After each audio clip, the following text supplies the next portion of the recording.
Hello, and welcome to another episode of Professional Book Girl. My name is Kayla, and I read a ton of books so that I can recommend the best for you. And today is a very exciting episode. It is the Valentine's week episode, I guess we shall say. So that means Valentine's, a major personal milestone for myself, all the fun things, which we will be getting into. First, I just want to do a few announcements. Our February book club pick is The Frozen River by Ariel Lawhon. I love that so many of you were so excited that this was the pick. So many people are reading it right now. I am very excited to pick it up. I almost picked it up last week because I'm just like, I can't wait to read this because I'm seeing so many people I trust love it. But I want to read it closer to when I'm going to film the episode, So I haven't read it yet. I am very excited to read it. That episode will be out on February 29th, Leap Day. So you have an extra day to read it before you listen to the book club episode. You guys can submit your thoughts to me, either send a voice recording, a video, or type out your thoughts in either a DM or email it to professionalbookgirlpod@gmail.com. All of that will be linked in the show notes. So your thoughts can be in the episode. Very excited to hear what everybody has to say. It was really fun for the January pick tomorrow to have just differing opinions because I didn't love the book. As always, please head to thebookshops.org if I inspire you to buy any books, and please make sure you're following, subscribe, whatever you guys do on whatever podcast platform you are listening on. I am anxious to just get into it. So what I'm obsessed with this week is the personal milestone I just alluded to, and that is because on Valentine's Day, I will be 3 years alcohol free. And I really went back and forth. I had it in my head for a long time that when I had my own podcast, I would kind of do a deep dive into the story because if I were following me, I would want to know, it's not really a common thing. It has become much more common in the 3 years since I stopped drinking alcohol. But obviously, I understand why people would be intrigued. I stopped drinking when I was 26 years old. What the heck is all of that about? So I always was I have my own platform now. I can talk about it in a meaningful way that's a little bit longer than an Instagram story and kind of give you guys more insight on it. But honestly, I did go back and forth about whether I was going to do this because in the first year when I stopped drinking alcohol, I felt like I always had to explain myself. No one really made me feel that way.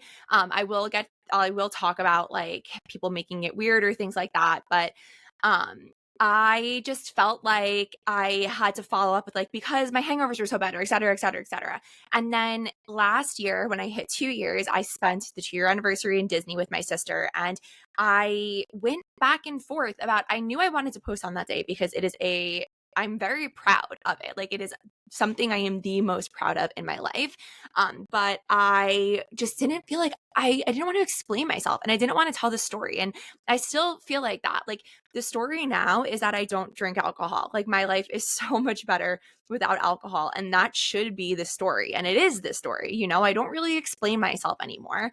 I do, when people ask, I will just say, I either say I don't drink, or I'll say it made me miserable, which is true, and that one usually shuts people up. Or I'll say my hangovers just got out of control, and usually people get very uncomfortable and stop asking. But I don't know. The story is that I don't drink, and I'm so much happier for that. But I was thinking about it a lot this week, and I actually kind of forget that it's this huge monumental thing in my life that I'm 3 years alcohol free, because it has just become such a normal part of my life, which is what I just wanted so bad in the early days when it was so hard. But I just thought about, I really put myself back in that mindset of when I first stopped drinking alcohol, which I don't really think about often because it has changed so much, but I was I would have loved, it would have meant so much to me to have this, what you guys are about to hear, when I decided to stop drinking alcohol at 26. So that is why I am doing this. I'm already getting emotional. That is why I'm telling my story today. Who knows? I probably will tell it again someday because it is constantly changing and evolving, and it is a part of me. I'm not ashamed of it. I'm very proud of it. I'm happy to share, But with that being said, I am opening up about probably the most personal, monumental thing in my life to strangers on the internet. So the story I'm going to tell you, and I did a Q&A I asked for questions on my Instagram, so I'll be answering some of your questions. Some of you listening will understand right away what I am talking about when it comes to my relationship with alcohol, the way I grew up around alcohol. Some of you won't. And for the ones that don't, you are very lucky, and you might not even realize that that is a privilege that you have. I just ask that you keep an open mind. Early on, when I said I stopped drinking to someone, that I was like, my hangovers were just like getting so out of control, which that is a part of the story, which I'm going to get into. And they said back to me, like, um, even if you only had like just like one drink, because the insinuation was that I was like drinking so much that I was making myself sick.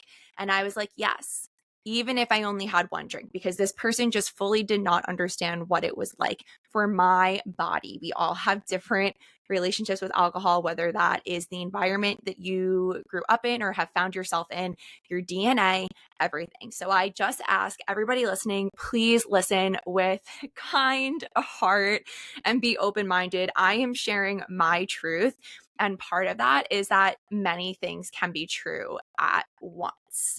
So I feel like this is like the most serious episode we've had, and it's going to get really fun. I promise. I have 3 really fun romance books I'm going to chat about after, but it's important for me to share this story because somebody listening probably needs to hear it. And that is why I do this, So here we go. I'm a little nervous. I tried to weave together how I wanted to tell this story. Obviously, it's going to be a little bit all over the place because that is just me. That should be like the tagline of this show. I want to start off by talking about my history with alcohol before I ever even drank. So, I have addiction hardwired in my DNA. I come from 2 very big families. Both of my parents are one of 6, and there is addiction on either side. And I grew up aware of what drugs and alcohol can do to you. And I never have touched a hard drug in my life. I've barely ever smoked weed. Like, I've really never been high, because part of me knows that I have addiction so hardwired in me that I could see myself going down that path, and that terrifies me. I grew up seeing how it can ruin your life, right? From other people in my family. And I always I was always very conscious of how alcohol changes people, whether that is for good or for bad. Like, I used to love my dad's siblings are not that much older than me, and we would go on these huge family vacations, and I would love when everybody was drinking and the night would turn into a party because it was so much fun, right? But I've also experienced in my household the negative effects of alcohol, and that is all I'm going to say on that, because none of those are my stories to share. It is something that impacted me as like a young person, but I love my family. I love my parents. I've been on a journey and everything's all good. And I don't want to like publicly rehash anything, but I have to acknowledge that to tell you the rest of this story. So, I didn't drink alcohol until I was in college. The first time I got drunk was at a frat party, which never should have happened. I always say with my younger cousins now, like, you need to get drunk before you go to college, because that, like, I'm very lucky I made it out safe. Because you just can imagine like the horror that could happen. Like, I had no idea what was going on. I didn't know what the spins were that night. It was the first time I literally ever drank alcohol. I grew up saying I would not drink alcohol ever. I never wanted that in my life. And I was always so scared of it negatively impacting my life, right? So I went to college though, and I discovered alcohol, and I had a lot of fun. And I don't regret ever drinking. I had so much fun through college and my early 20s, like before I stopped drinking. I always had in my head though that I would stop drinking one day. I just always knew that I never wanted it to negatively impact my life. And this is when I got emotional. When I was like 21 or 22, I lost a family member, and it was very sudden and very upsetting. And alcohol played a huge role in that. And that was like shocking for my whole family, obviously. But I was just always like, that will never be me, right? I love my life, and I just never wanted to risk this like beautiful life that I have. Right. So I feel like I'm being so weird. I'm sorry. It's just like so personal. I can't believe I'm sharing all of this on the internet. Um, but whatever. I started drinking alcohol in college. I had so much fun. That being said, anyone who has ever been out with me when I was drinking, I would be so much fun. It was like all of a sudden, um, I used to be like so much more in my head and like with my anxiety, and like it was just like I suddenly like my guard was down and I would be having so much fun. And then there would always hit a point where the emotions would hit. And like my sister will always say like she stopped wanting to go out with me because I would always end up crying, like literally cruel summer when Taylor's like crying on the way home from the bar, like we were hysterical laughing. Like that is me, because all of the trauma, and especially when I was in college and like in my early 20s, I was going through a lot with my family, and I would kind of just like I would process it, but I would repress a lot. And it was when I was drunk that it would all come out, right? And then I would wake up the next day so hungover with an emotional hangover. I always had anxiety. So I've always had anxiety, and alcohol and anxiety just do not mix. And I know some people listening are thinking like a glass of wine calms me down, etc. There is science and research behind it that like actually it is like the inverse effect, right? So it was just like ruining my mental health really, but I was always able to like I only really drink on the weekends, and if I was going out I wasn't really drinking in the home. And then COVID happened, and all of us were kind of drinking in the home more. There was on Bookstagram, there's all of these challenges of like tagging people in like a chug or stuff. And it was just like very normalized to be drinking like every day and to be drinking at home. And I started drinking more during COVID, and around a little bit before COVID, my hangovers started becoming like unbearable. And this is when I was like 25. So it's not even like, oh, like you're in your 30s now. Like I was very young still. I always got bad hangovers. Like I was never really able to like go out 2 nights in a row. I always was just like really, really sick anytime I drink alcohol. But I would be like, it's worth it because I would have so much fun the night before, right? And then go home crying and then just do it all over again the next weekend. So um around this time though, like right before COVID, I started getting so sick. And some of you might remember I posted about this on KRedWeb because I had like this theory that it was linked to White Claw because that was my drink, obviously. And I would get these intense stomach pains in the top of my stomach that would last for days. Like it was not normal. And when you tell people that drinking is making you this sick, like I had friends just assume that I was drinking too much. And I was actually like, no, like after one or two drinks, I get this sick. And I also like, I'm not a small person. I'm very tall. Like one drink never made me drunk. So like I would never really drink just to drink. I would drink to get drunk, which I know sounds bad, but I was never like, oh, I'll just have a drink. I'll have a glass of wine at dinner. I was always like, what's the point? Like I was always saving alcohol for those times when I was going to be like going out and like getting drunk, you know? So, um, anyway, so the White Claw like started making me really, really sick, but I just like still dealt with it. And then during COVID, I was drinking a lot more and I was getting so sick. And it was like, um, part of it is I obviously was drinking more. I wouldn't say I was drinking more quantity wise. I was drinking more frequently, but I was just always sick. I felt like I would wake up so hungover.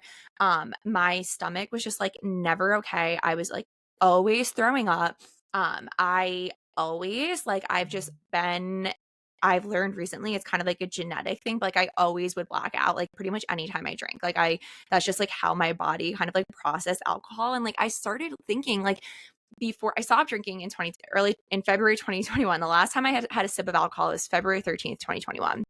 And kind of like the end of 2020, I started thinking like, am I allergic to alcohol? Because it was like kind of crazy how sick I was getting. I would wake up and like literally not be able to keep my eyes open. Like it was really bad. Just like, and it would happen after a few drinks, you know, it's not like I was like out having ragers every time this would happen. So the two things are true at once. I stopped drinking because I was getting so sick. And I think I always was looking for a reason to stop drinking because I don't believe that you have to hit rock bottom to make a positive choice in your life. And I always knew, and this is like when I get emotional, I can't even believe I'm saying this. And I said I wasn't going to say it, but it's just like, here it is. I recently have come to the realization that I loved drinking and I loved being drunk. And it was like I had a boss say to me like last summer, like, because I was like so depressed and I was like, I don't drink, I don't do drugs. And I was like, I have nothing to like take the edge off. And she was like, sometimes we just need like a little oblivion. And like, I loved that like alcohol would either numb that or like suddenly I would feel like happy and whatever. And I now see that if like me during the pandemic drinking like continued, I probably would have actually had a problem one day. But I should have opened up with this. Like, I'm not an alcoholic. I've never identified with that. I don't go to AA. Like, I'm not an addict. I have those, like I said in the beginning, I'm like hardwired for that though. So I chose to stop drinking before I became an alcoholic, if that makes sense. Because from the time I was a child, that was absolutely never an option. And I always would think about stopping to drink, like really. And like, I'd say when I was like 24, 25, I would think about it frequently. But in my head, I would be like, oh, but like, how would I ever go out? And I'd be like, what if I'm on a date? Or like, how am I going to like have fun at this place or whatever? And I just always had these excuses, right? So so now it's COVID and I'm drinking a bit more and I'm drinking more frequently and I'm getting sick. And I felt like I was just always sick. And then my anxiety was getting so bad every time I drank. Even before COVID, I would wake up the day after a night out and delete every single photo on my phone, delete every single text message. Like, I could not see a trace of anything I did when I was drunk, even if I had fun, because I just felt so much shame from it. And I think a lot of it was me. Like, no one ever made me feel shamed for my drinking. It was all me in my head because as a child, I was watching how people drink unhealthily and judging that. And suddenly then I was like, I never want people to think about that for me. So I would delete everything. So I was like, I can't see it. Cause I would just like hyper fixate on like, what did I do last night? I deleted my Snapchat in 2020 because I got so much anxiety of me sending a drunk snap, and it could have been the most innocent thing.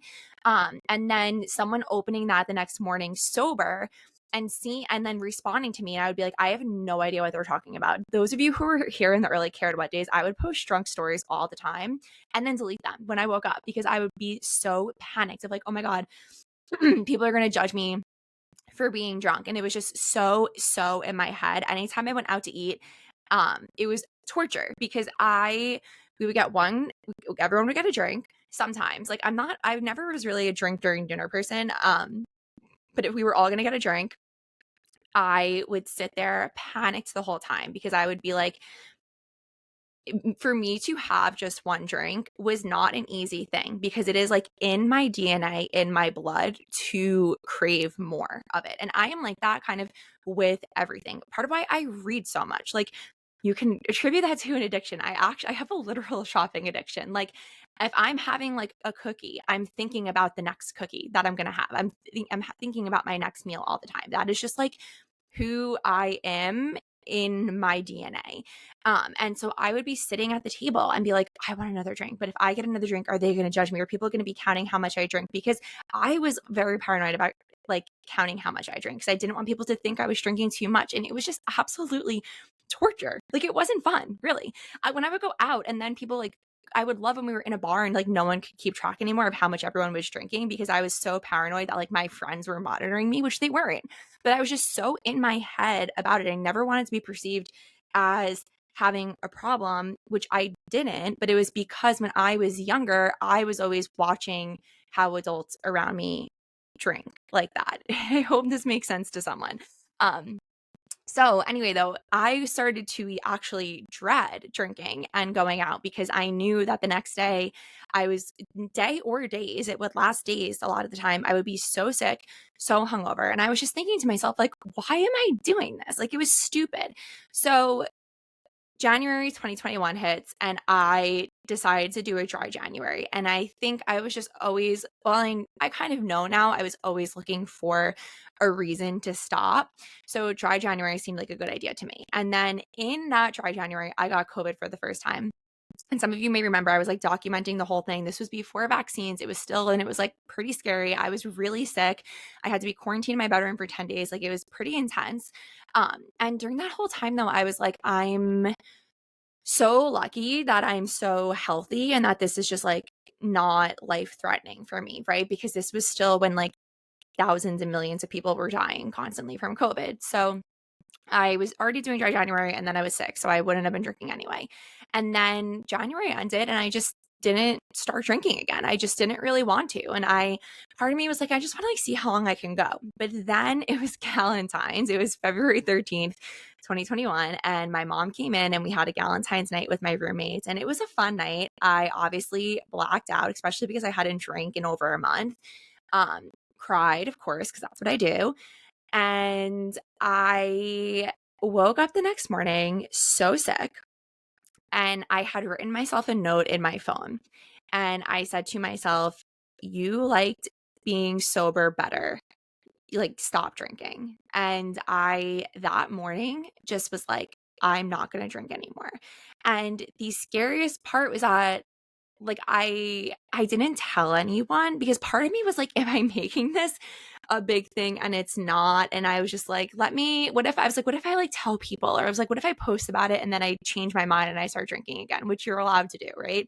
But I was so scared of judgment and I was so scared of like I don't know. I just felt like I had to do it alone because everything I just told you, it's taken me 3 years to feel comfortable even vocalizing that. So I was still like processing everything. Like a lot of childhood trauma was being processed and I didn't tell anyone. And I say got sober because when you stop drinking, like I was not an alcoholic, I never was, but your body still goes through a little bit of like a withdrawal and you go through these cravings, and I would crave sugar.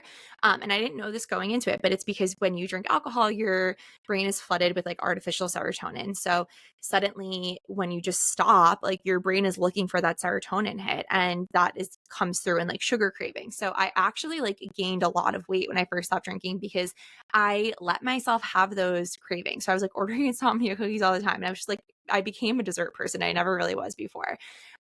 And this was still like no one was vaccinated, like everything was pretty much closed still. So I kind of just like did it alone and processed all of this alone, like in my bedroom. And I don't think that was the healthiest way to do it, but that was just kind of the only way I knew to do it at the time.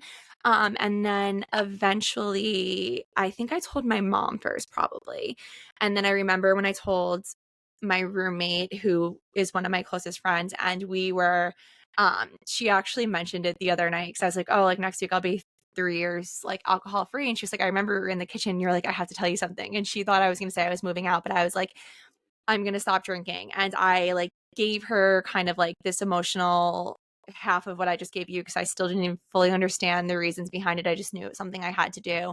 And she was so great about it and like didn't pry and didn't ask questions. And then I slowly started telling people because I wanted to tell people before, like if I was going out to eat with a friend, I would text them before and be like, hey, like I'm not drinking, because I didn't want to have these conversations in person.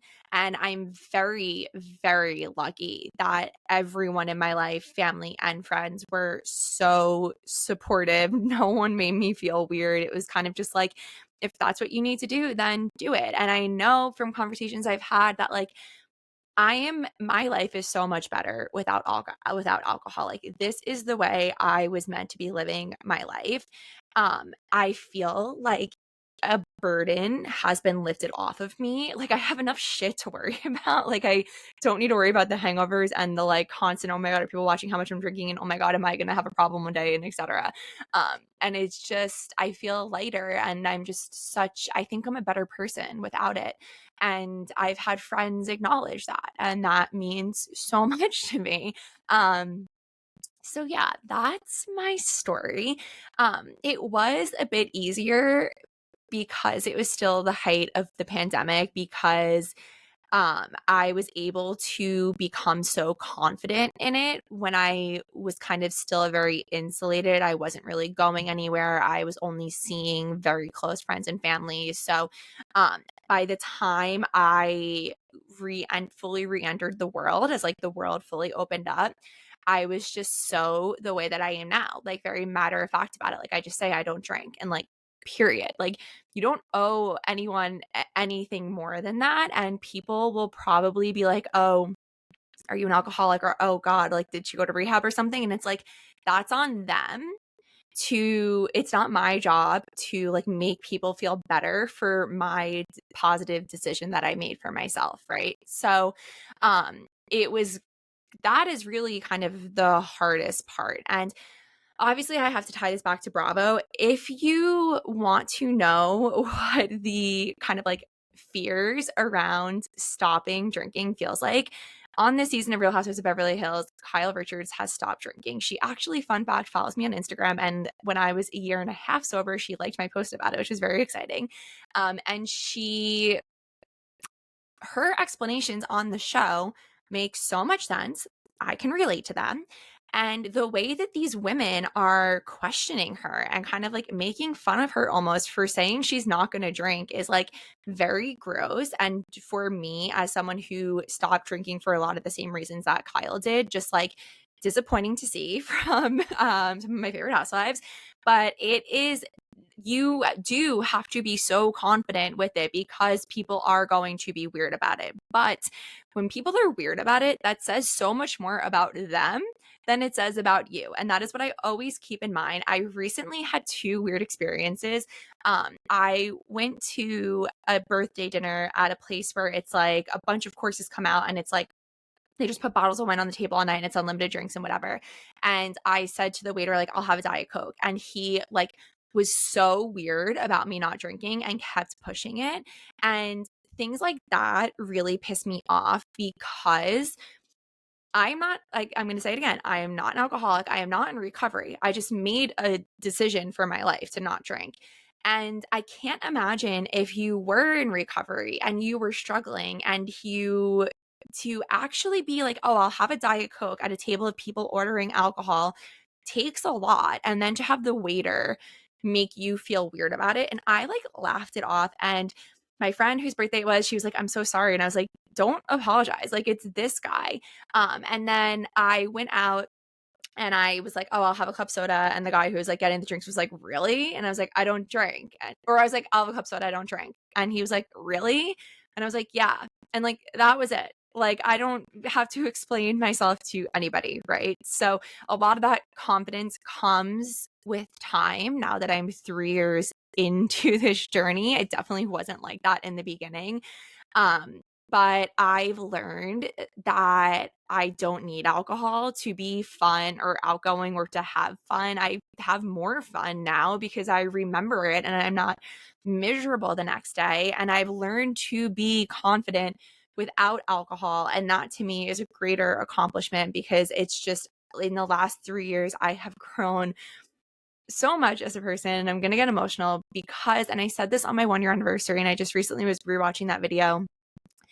This is something that I made this very hard decision at 26 years old. I did the work. I made it out on the other end and I am happy. And the key there is that I said I for all of those things. Yes, family and friends supported me, but nobody could do this for me. I had to do this. I had to make this decision. I had to go through the hard nights. I used to just sit on my couch and like cry and wish I could be here where I am so happy and so confident. And last week I went out to eat and it was 5 of us girls sitting around a table and everyone ordered wine and I was like, I'll have a Diet Coke. And it was not even, no one flinched. It was not weird. And that is all I wanted when I first stopped, and I have it. And I did this. And like, I am so proud of myself. And it is just, it's not an easy thing to do. If you don't drink, I'm sure you probably relate to that. If you were thinking about stopping, like, it is possible. Literally just look at me. Like, if I could do it, anybody could do it. I am at a point now where I probably like could take a sip, but there's a part of me that I'm just such like a completist, and I like saying like, oh, I haven't had a sip of alcohol since February 13th, 2021. That's just like me being weird. But like if I took a sip, I'm not gonna like relapse, because there was no lapse. Like I just made this decision one day.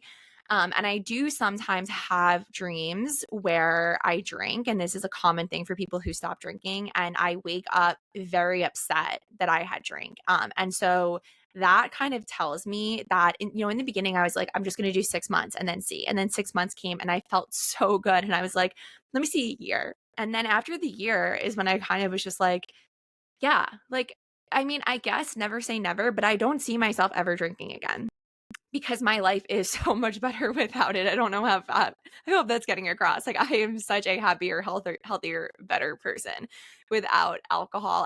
And something that pisses me off too, it's like alcohol is the only drug that when you stop drinking, people act like it's weird. And that's weird. Okay. That is weird. Like if I choose not to drink poison, then like let me live. Right.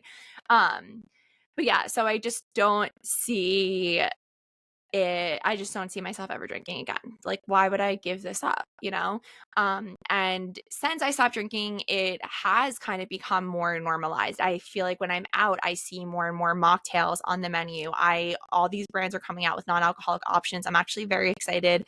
Loverboy just recently released a non-alcoholic one, and I want to try it because I'm a huge Bravo and Summerhouse fan, and Loverboy got big after I stopped drinking, and I never tried it. And now they obviously have the non-alcoholic version. I'm like, I love on my Bravo shows, so many people are sober. Usually everyone's very positive about it, unlike what's happening on Beverly Hills right now, but it just like makes me it more normalized and seen. And I think that's everything I wanted to say. We do have a few questions though. I think I kind of covered some as I was just rambling on, but I do just also want to say while I'm pulling up the questions, if you have ever felt or are feeling the way I said I have ever felt or was feeling when I decided to stop drinking, my DMs are always open.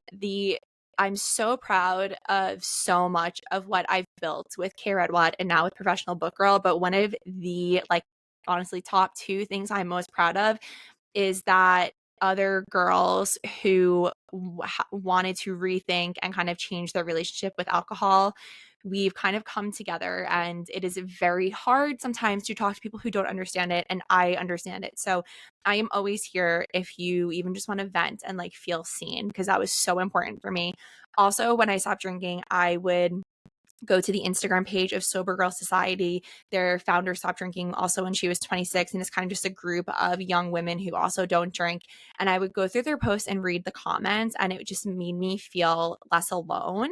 And I highly, highly recommend that, because I was doing this alone in my room and I felt so, so alone. And I got on the internet and I realized that I wasn't. And I'm not the only young girl who ever decided to stop drinking. It's actually kind of more normal than you would assume. So yeah. So to the questions, do you ever think you'll dip back into drinking? I kind of answered this already, but honestly, at this point, no.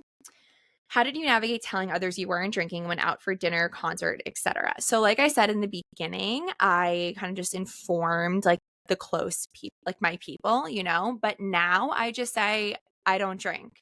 And I used to kind of feel like I had to explain more after that, but I kind of, when I hit the 2 years, I was just like, that's the story. I don't drink. Like, whatever. What's someone going to do? Force me to take a shot of vodka? That'd be weird.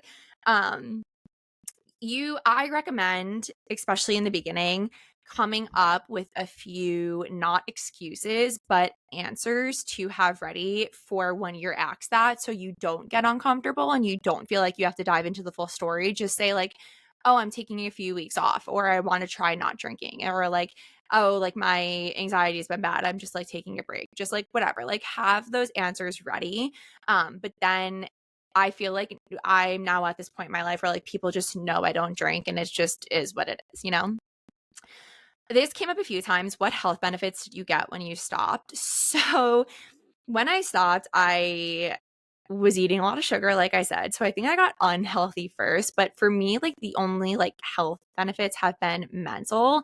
My mental health insanely so much better. And obviously it is never perfect, but it was so much better right away, just like removing alcohol from the equation. But physically, I am like very paranoid about my health. I just never ever want to get sick and die, basically. So I've always been on top of my health. So I didn't see like any direct correlation of like removing alcohol from that equation because I've just always been like super paranoid about it. But mental health, definitely. How often do you get cravings? I don't crave alcohol anymore, but sometimes, really more in like the last 6 months, I would say. Sometimes I'm like, oh, like it would be nice to like if I'm out, I'm like, it would be nice to like have a drink right now. And I kind of wish I could be like a normal person with alcohol and have a normal relationship with it. But I haven't had a normal relationship with alcohol since before I ever even drank alcohol. So this is just the cards I was dealt, and we're making the best of it. This question I know is meant so well, but is like a slight trigger. So, what made you stop? You're not an alcoholic, if I remember right. So, I think the biggest thing when you stop drinking is that you worry people are going to perceive you negatively and as an alcoholic. And people who are alcoholics, it's not, it's not like they chose to be one. No, I was not an alcoholic. Also, I forgot I want to talk about this in the beginning. I say that I am alcohol free. I don't really know. There isn't like an official term for people like me, like alcohol free by choice. I follow some creators who are sober and in recovery, and they are vocal about not liking people like me saying that we're sober. And I do understand that because when you say sober or sobriety, it comes with the insinuation of like you're in recovery or you were going to AA or something. And that was not me. Like I just made this choice. So I usually say I don't drink or like alcohol free, but like my sister jokingly would be like, oh, like if we're like out somewhere, she'd be like, oh, you're gonna break sobriety, like joking, obviously. But uh it's not it is sobriety because I don't drink and I don't do any drugs. And that's another question. I was like doing weed for a bit. Is that even how you say it? Clearly I don't really do it. But I don't like, now that I'm so far removed from any substances, I don't like feeling out of control. So I just don't do anything. I'm just like going through life without any fun additives, really. But yeah, so I try not to say sober to be respectful of people in recovery, but sometimes sober is the best word to use. But I guess like my preference would be to say like I live alcohol free, I guess. Someone says, I remember when you posted that you stopped. Wow, 3 years. I also was terrified to post that I stopped, but I had read the book Quit Like a Woman, and I post all the books that I read, and I felt like, oh my God, I have to like say now. So I think I just said like I'm like attempting to stop drinking or something like that. But everyone on Bookstagram was so supportive, obviously. Has it been harder socializing with those who drink regularly? No. And I'm very lucky that it never was. I can be very determined and I'm very regimented. So when I made this decision, it was like, that's it. I'm not drinking. And like, I never, in the beginning, I was just like, I order Diet Coke. That is my mocktail because the mocktails are usually just as expensive as a real drink and they're full of so much sugar. I feel sick anyway. And I just freaking love Diet Coke.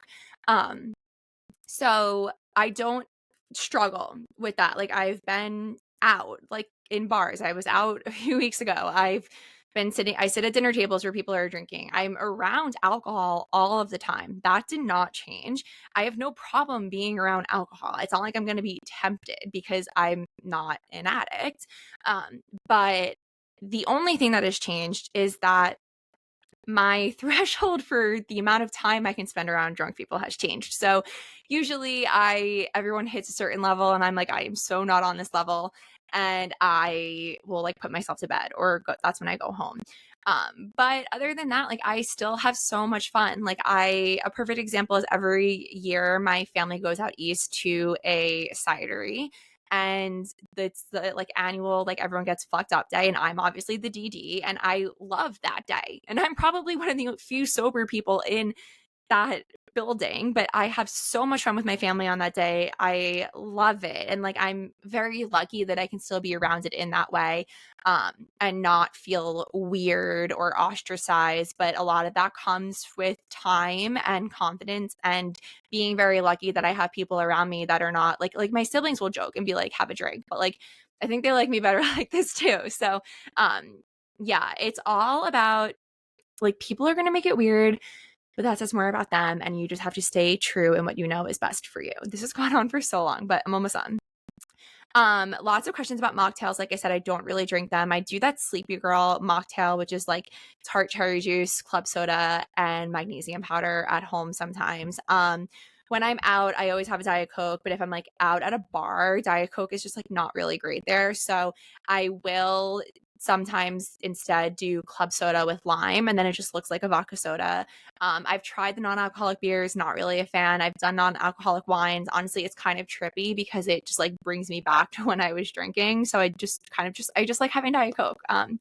What can I say? Okay, actually that was the last question, and then just like some very nice messages from people, which is just very much appreciated. So thank you for letting me have my mic and tell my story. I hope that it resonated with some of you. I hope it was an interesting story if you're looking for an interesting story. That's just my life, really. Like this is just another part of my insane, crazy life. But like I said, I cannot believe it's been 3 years. And it's crazy that it seems like the anniversary just comes up kind of it's a big moment, and I make it a special moment, but it's kind of like not a big moment because it's just so part of my everyday life now. And I kind of love that my anniversary is on Valentine's Day, because it just gives the day like a special meaning to me. But with that being said, it is Valentine's Day on the day of my 3 year. Also, because this is coming out obviously a few days before Valentine's Day, I made a really cute video of my life 3 years alcohol free. So on Valentine's Day, go to Kayla and watch that video. It's so cute. But let's talk about love, right? And oh wait, I want to tell the story. Okay, last thing I promise. So I don't date. Like I'm really not interested in dating. That's another very personal thing I don't ever really talk about. But every now, like really once a year, I'm like, fuck, like if I'm ever gonna have a family, I have to try. So I will go on Hinge. And last year I went on a few dates with this guy. And I always feel like I have to disclose before I go that I don't drink, because I don't want to have that awkward moment in person. So I've definitely had guys like not want to meet up with me after I say I don't drink, right? So there's this one guy, and we just really hit it off over messages, and I was like, I'm not gonna tell him, I'm not gonna tell him. And then I was like, I kind of am looking forward to meeting up with him though. So I didn't want to like I just told him, right? And he was like, "Oh my God, like cool, so cool for you. That's great." Like whatever. The first date, obviously I didn't drink. I got a Diet Coke, and he was like, "Oh, like he got a Diet Coke too." And it was like so great, right? And like I was just gave the excuse of like I didn't go into all my trauma obviously, but I was like, "Oh, it just makes me really sick. Like I just like I like my life better without it." Whatever. And he was like really cool about it. And then the next date, I get there, and I was like, he got there before me because it was right by his office, and he had ordered a drink for me. And that was really, I was like, and I couldn't believe that he like forgot that I didn't drink, because I think that's like the number one thing I would remember about a person, like that I went on a date with. And it was like really weird. And then it ended for other reasons. But that just like stuck out to me. So yeah. Anyway, onto romances that are not like that one. Let's talk about romance books. So, fun fact, I didn't really read romance until 2020. I used to sometimes dabble, but I don't know. You know what? I'm telling my truth on this episode. I kind of just like judged the romance genre. It's kind of just like, I don't know, it seemed like kind of dumb to me. And I didn't think I would be into reading the steamy scenes, which like I don't know what I was thinking, but it just didn't appeal to me. But for a book club. We read The Honeymooners by Christina Lauren, and I was obsessed. And I was like, oh my God, this is so fucking cute. Loved it so much. I was like giving it to girls in my office to borrow. Like, I really liked it. And then I don't know, I just didn't pick up other romance books. I was just so like thrillers and historical fiction at that time. But then the pandemic happened and so much of my life changed. I stopped drinking alcohol and I started reading romance. Like, what a great trade-off. That should be the title of this episode. So the one that got me was Beach Read by Emily Henry. I had gotten that from like Book of the Month. It was Book of the Month pick in like May, I think, of 2020. And I loved it. And then it just like, I needed joy in my life. So I just started reading romance so much more. And I was an idiot for judging it. I think most people listening now know that the romance genre holds so much substance, more than I think any other genre I'm reading. I cry in so many of them. I have felt so seen in so many of them. I think we are so lucky to be living in the romance book era that we are. Like, they are just some of my favorite authors, some of my favorite books. If you're watching on video, I have my favorite shelf behind me. So many of those books on there are romance books. So thank God I freaking turned my head around and stopped being an idiot and started reading romance books. But the first book we're going to talk about is a historical fiction book, because like obviously it's me, but it is a romance and it is one of my favorite love stories. It just happens to be set in 1920s and 30s England. So this book is called The Glittering Hour by Iona Gray, and it is, like I said, a historical fiction set in the 1920s and 30s. It's dual timeline, and it is major Downton Abbey vibes. So if you're a Downton fan, highly recommend. I pictured the main character as Rose, who was the character that Lily James played on Downton, who I actually picture her a lot in my like 20s books. So our main character is Selena, and she is a bright young thing. And if you are not really aware of like that, if you've heard that term but don't know the history of it, the bright young things was kind of this kind of like lost generation of socialites really in London and in England after the First World War. So the whole thing was that so many people from their generation died. They all lost like friends and family, and these young people now, we're just so like, life is so short. We just lived through this like atrocious world war. They're out of the trenches and they are just like going out. It's Gatsby, having fun. They would do these like crazy scavenger hunts across London, which like there's a scavenger hunt in this book, which was just so much fun to read. Like, that was a real thing that happened. The parties were insane. And the papers just started calling them bright young things, and kind of like the older people would look down on them. And it was just like a very exciting and kind of like fun time in history. And Selena is a bright young thing. So she's from an aristocratic family. They have like this giant estate. I'm pretty sure her brother died in the war. Her parents kind of like disapprove of her being like a girl about town socialite, bright young thing, but she's living her life. And one night she crosses paths with this guy, Lawrence, who is not a bright young thing. He is a poor painter, but they immediately instant attraction. And what follows is this forbidden love story across class lines. It is so good. I love, like, it's a little bit like Titanic, with like Jack trying to like get with Rose, so good. It is such a slow burn, but necessary for the insane emotional punch that happens in the last 100 pages. And I did say it was a dual timeline. So in the 20s, we are following Selena and Lawrence on their love story and their adventures around London. And then the second timeline is in the 30s, where we are with Alice, who is Selena's young daughter, who has been sent to live in Selena's parents' estate. So she's staying with her grandparents. And the stark contrast between their lives in the 20s and the 30s is just so played out, because the estate is kind of crumbling around them. And Alice is getting letters from her mom, where her mom is kind of telling her story. And that's all I can say, because there's a huge mystery component to this as well. And I don't want to give that away, but I gave this 5 stars. I think about it frequently. It sits on my favorite shelf. It is so beautiful. It is so heartbreaking. Like, get ready to cry. It is just, I obviously, because I love historical fiction, I love like the historical romances as well, but there's just so many other fun things at play here. I just really loved it, and that is The Glittering Hour by Iona Gray. And I'm so excited she finally has a new book coming out this year that I can't wait to read. The next book is Meet the Benedettos by Katie Cotugno, and this is a modern day Pride and Prejudice retelling. I told you guys at the end of 2023, I am finally in my Pride and Prejudice era. I never knew anything about it until I read it like 2 years ago, and now the movie's become a comfort movie.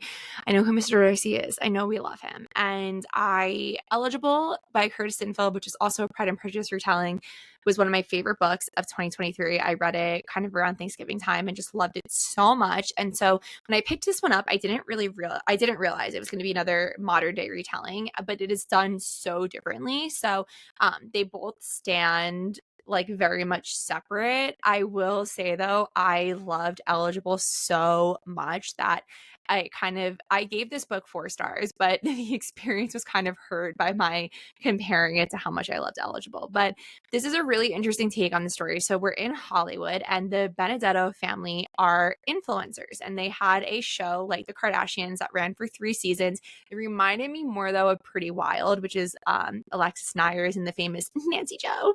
It's Alexis Nyers calling. But so they're in Hollywood, and kind of people like look it reminded me more of Pretty Wild just because of the way that people were looking down on them. And like, I know people look down on the Kardashians, but they're just at this point now where like it's different. And like in this, they act like the family is like D-list, kind of like has-beens trying to like latch on to anything. 2 of the sisters are like full-time influencers, but so they all live with their parents, and the neighborhood they live in is called Pemberley Grove. So the references to Pride and Prejudice were like really cute and really well done. And there are just so many fun pop culture references in this that I was just like very niche too. Like I thought it was really well done. But the main character is Lily, and she is obviously our Lizzie Bennet, and she kind of is trying to like help keep her family afloat. Like their dad got rich because he owned a successful chain of Italian restaurants, and kind of all that empire is crumbling, and they're losing money, and they might lose their house. And she's been working on a screenplay, but she actually wants to write a novel. And Charlie Bingley, a hot A-list kind of like Chris Evans type actor, moves in next door, and Jean starts a relationship with him, and with him comes his friend Will Darcy. And Lily and Will, obviously it's Lizzie and Mr. Darcy, so you can understand what happens. But Will was a really interesting character. He was kind of like a theater actor who is now trying to make it in Hollywood, so there's a lot with that. It was just so much fun. It was such a different take on Pride and Prejudice. Like if you took out that it was a retelling, it would have been a fun Hollywood story. I really like this author. I read Birds of California by her, which is about like former child stars, which I highly recommend. This is really short. It's 245 pages. It's done very succinct. I really enjoyed it. I thought it was fun. I gave it 4 stars, and that is Meet the Benedettos by Katie Cotugno. The final book is The Bodyguard by Katherine Center. This was my first book from her, and then I followed it up with her most recent release, and I didn't like that one, so we're just going to pretend I only read this one. This book has one of my friggin' favorite tropes, and that is when you date your like security guard or bodyguard, but this has a gender twist on it. So our main girl is Hannah, and she is an elite bodyguard, and she has just gone through a pretty rough breakup, I think, with a colleague when we meet her. And she gets her next assignment, and she like can't believe it because she is being sent to Texas to guard Jack Stapleton. So Jack is an A-list Hollywood actor, another one with Chris Evans vibes. Why do all of these romance books give these guys Chris Evans vibes? But he is living in Texas right now to take care of his sick mom, and he lives kind of, I think they have like a ranch, so he's like living on the property. And Hannah goes, and in order to like really keep him safe, they come up with the idea that they will fake date, which is my other favorite trope. So like upset, like I'm just telling me that, and obviously this was a 5-star read. So they are fake dating, and everyone, like his family, thinks that they're actually dating, so they like really have to like keep this like whole scheme going. And she gets really close with his family. There's a lot of drama with his family there, like there's a lot of like family trauma being navigated that I really enjoyed. But the romance is so much fun. It was so much fun to see kind of like this gender twist on my favorite trope. I love that trope so much, you guys. Obviously they fall in love. There's no steam in this, which I originally was like interesting, but I still loved it. I loved this so much. I thought it was so much fun. I was like giddy. It's so cute.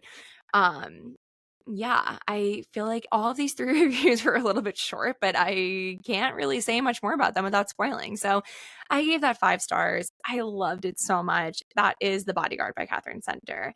And now it is time for some mood reads. I actually forgot to do these in the January wrap up episode, but we talked about so many books in that episode. I think it was okay.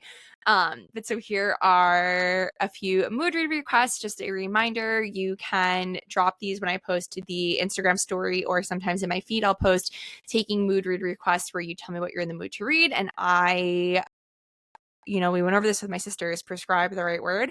I give you a book to fit that mood. So our first one is historical fiction, not World War I, which comes from Layla.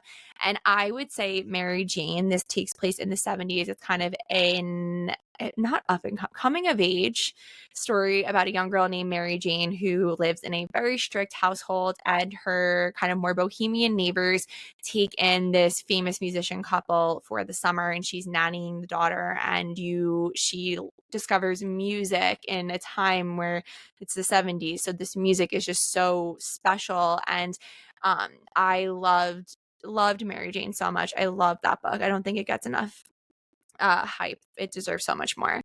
The next request comes from Amanda, and she requests a historical fiction book like The Book of Lost Names, which is one of my favorite World War II historical fiction books. So for this, I would say The Room on Rue Amelie, which is by the same author, or The Nightingale by Kristen Hanna, which I think everyone has read. I think what is so special about The Book of Lost Names is that it packs such an emotional punch, and both of those books I mentioned made me cry. Also, The Book of Lost Names did. So 3 historical fiction books to make you cry. And finally, the final request comes from Certified Bookworm on Bookstagram, and she is in the mood for an emotional read with great characters. And for that, I would say Long Bright River. I'm very excited. It was just announced this is being adapted, and Amanda Seyfried will be playing the main character. This is a story about 2 sisters. One of them is a detective. One of them is an addict. It is so emotional. When I covered this back in the day on Books in the City, I cried. I could relate to a lot of it, which fits in with the beginning of this episode. It is just a really beautiful story, but also a really great mystery suspense at the same time. So absolutely love that book. That is Long Bright River. Thank you so much for listening. This was really more of like, let me get all this off my chest, and then we'll throw in some books at the end. So I appreciate you making it all the way to the end. I hope that my sharing my story was able to help at least just one of you. Like I said, my DMs are open. Happy Valentine's Day. I hope you read a good romance this week. I am currently reading Bride by Ali Hazelwood, and I wanted to cover it on this episode, but I'm only 100 pages in, so I don't know enough yet, but it is a good one. So if you're looking for another romance to pick up this week, pick up Bride by Ali Hazelwood. I will see you next week. Make sure you read the book club pick, The Frozen River by Ariel Lawhon. We have episode coming out on Leap Day, the 29th. Please make sure you're following, subscribe to whatever you have to do on whatever podcast platform you are listening on. Happy reading.